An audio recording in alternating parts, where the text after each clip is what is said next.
রাত পোহালে ত্রয়োদশ জাতীয় সংসদ নির্বাচন ও গণভোট। এই ভোটকে ঘিরে দেশের সব জায়গায় চলছে শেষ মুহূর্তের প্রস্তুতি। একই চিত্র দেখা গেছে রাজশাহী বিভাগের নওগাঁ জেলাতেও। ৬টি আসনের ৭৮২টি কেন্দ্রে পাঠানো হচ্ছে নির্বাচনী সরঞ্জাম। নওগাঁর ১১টি উপজেলার সহকারী রিটার্নিং কর্মকর্তাদের কাছ থেকে প্রিজাইডিং ও সহকারী প্রিজাইডিং অফিসাররা ভোটের বিভিন্ন সরঞ্জাম বুঝে নিচ্ছেন। কঠোর নিরাপত্তার মধ্য দিয়ে সরঞ্জামগুলো কেন্দ্রে নিয়ে যাচ্ছেন নিরাপত্তা বাহিনীর সদস্য ও নির্বাচনে দায়িত্বপ্রাপ্তরা।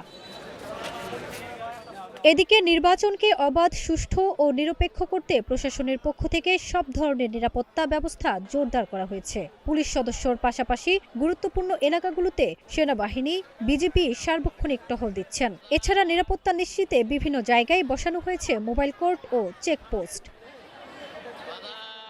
নওগাঁয় ৬টি আসনে বিএনপি, জামাত সহ বিভিন্ন রাজনৈতিক দল ও স্বতন্ত্র সহ মোট ৩২ জন প্রার্থী প্রতিদ্বন্দ্বিতা করছেন। এ ৬ আসনে নারী পুরুষ সহ ভোটার রয়েছে ২৩,২৯,৫৯২ জন।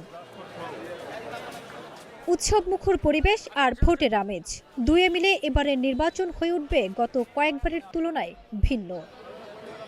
ফারজানা নিকিতা, নাগরিক প্রতিদিন।